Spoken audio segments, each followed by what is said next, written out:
809 News Talk 105 WGEM, Greg Harlow News Talk Live.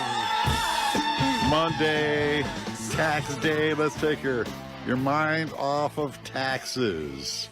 So many authors on the show this morning, and not sure why. A lot of authors from Hannibal, Missouri, and I'm just wondering if that's due to the Mark Twain influence or not. Someone who's never been here before. It's Dana Lockhart. Hi, Dana. Hello. Thank you for having me. How are you? Are you based in Hannibal? Yeah, right now I'm based in Hannibal. I've been living there since 2012. Okay, so you've been there for a while. A little bit. What prompted you to move to America's hometown? Well, mostly to get away from my hometown. I grew up on the outskirts of a town of 199 people. And what town was that? Middletown. Oh, okay. Missouri. Oh, okay. So you grew up in the suburbs of that one. No, I grew up in a farmhouse on the top of a hill. Well, yeah, but you said the outskirts. Outskirts are like the suburbs of the big town of 199. So Hannibal's like the big city to you. Well, a little bit. I'm thinking about moving to St. Louis in the near future, so Why? upgrading even more. Why? I recently lost my job to downsizing, Oh, no. so looking around Hannibal, it's like, wow, there ain't many job opportunities around here, so I'm going to move to St. Louis and do something better. Wow, we just had a big career fair last week. Yeah. Yeah, you should have gone to that. I went to the one last year. I wasn't all that impressed, honestly. Oh, well. And it's a hostile takeover of the show. But let's talk about your other career. And, you know, you're an author. You've got some books that have been published that people can go and buy? I don't have anything published right now. My first book is debuting May 17th. It's coming out when? May 17th. And what is the book?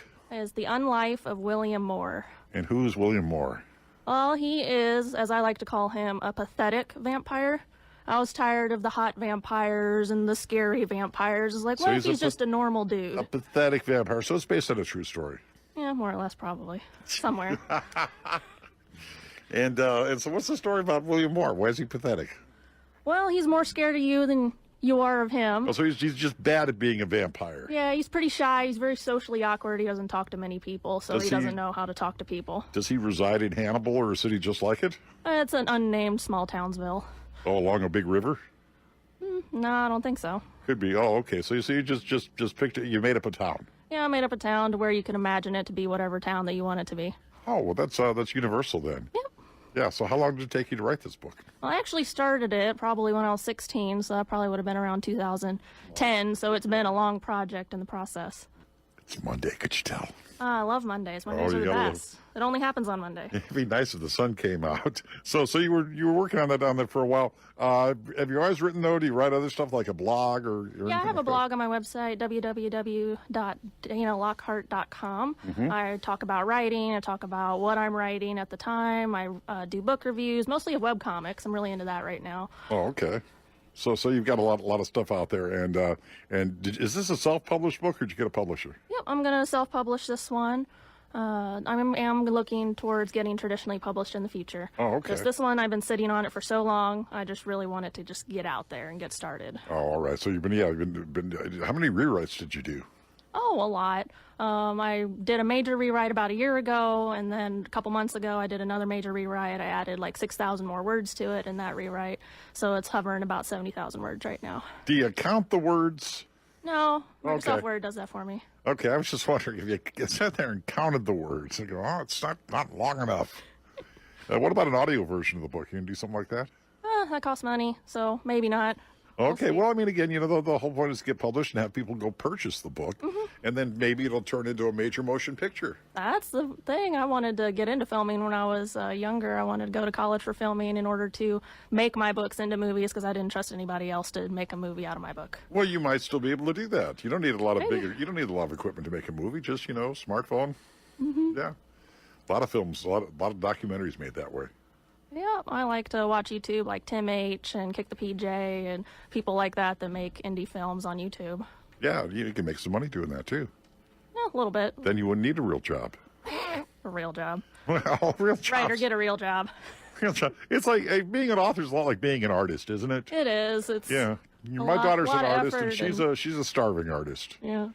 She got the other jobs, the resale jobs to support the art career. Mm-hmm. Yeah, so being an author, anything creative is kind of like that. But again, it's a passion that you have. It is. You really got to want to put your stuff out there. How many ideas do you have for books? A lot. I got another one in progress. I'm going to pitch in June at the St. Louis Gateway Con to an agent. That one's going to be possibly a 2 or 3 part series. I got another novel after that in progress. So I got a lot of fingers in a lot of pies right now, just trying to finish a few of them. Now, when you go to one of these things and you pitch to an agent, do you set up an appointment or do you just show up? Well, you can do either or. Depends on, you have to sign up for a couple, but sometimes when you get there, they're like, oh, you can sign up for a couple more because not enough people signed up. But you do get at least about 2 when you go to Gateway Con, and you get about 5 to 7 minutes with an agent to talk to them. Oh, okay. And are they receptive or are they just like, oh, here comes another one? They're usually pretty receptive at cons because they don't get a ton of authors in a day. Maybe like, what was it, like 20 or 30 authors a day, as opposed to something that they go to another day where they're just seeing a couple hundred people and they're exhausted and don't want to pay attention to you anymore. Wow. So you've got that. You also give advice to other aspiring authors, though, too, because you're part of the Hannibal Writers Guild, right? Yes, I'm the vice president of the Hannibal Writers Guild. And our president's also here. Is he your agent, Ryan? Ryan does a lot of things. Ryan Freeman, founder, he's a mentor CEO, of sorts. president of the Hannibal Writers Guild, author, who's actually, he's not pitching one of his own books today, but he could if he wanted to. Well, I am not an agent, but I'm everything but, I like to imagine. Okay, but you can be a mentor, though, because you've got a yeah, lot of books out there. Yeah. I have 10 different publications based off of 3 stories, and I got a book going out, bouncing around New York right now, and more down the chute. And if you're an aspiring writer, if you're an aspiring author, come to one of our meetings, the second Saturday of every month, 5:30, down at the Mark Twain Brewery. There you go. And you had the big meeting just recently, didn't you? We did, and it was one of our best turnouts. Yeah. How many aspiring authors show up at these? I mean, are these just people who write stuff down on a notepad or write ideas down on cocktail napkins and bring them all in? Or? It's everything. It's everything. I mean, I imagine a lot of people writing on laptops too. Yeah. Usually laptops. Yeah, but people just with no training, just who are writing, come by and hey, I've got some stuff. It's a mix. Okay. We've had people who are like traditionally published, but we've also had people who aren't writers who come because they want to learn. All right. Yeah.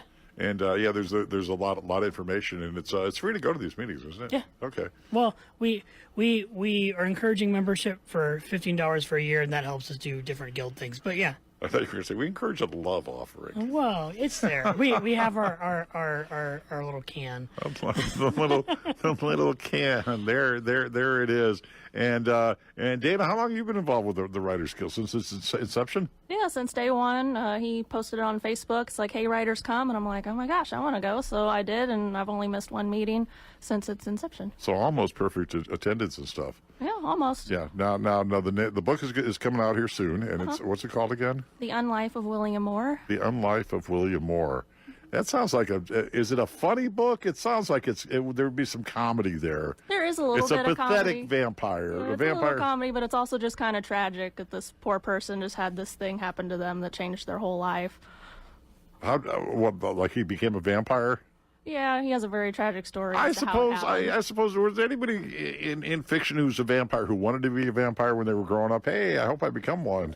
Maybe not. It would all be kind of tragic, wouldn't it? He was transformed during the Great Depression, so things were already going poorly for him before he became a vampire. Okay, and does this take place in present time?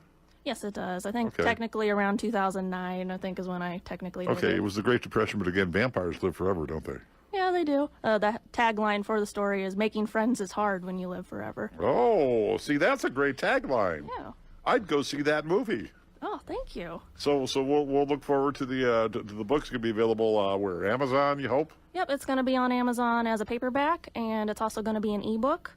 I'm going to work on having a hardcover done sometime in the fall. Okay. Well, good luck to you, aspiring authors joining us. Yeah. Yeah, and then perhaps it'll be in the big bookstores and people do go to bookstores. I suppose they do. Expanded distribution, so you can buy across the seas. It'll be everywhere. Yeah, that's amazing because back in the day, you couldn't get anything published because they wouldn't want to publish something unless they were going to sell millions and millions of copies. Exactly. And now it's you don't need to you can get the orders and then publish based on the orders. It's awesome. Yeah, print on demand. It's a wonder for authors. It's great stuff. So there's a Facebook page for the Writers Guild. Yeah, it is facebook.com/Hannibal Writes. All right, aspiring authors, get your book ready.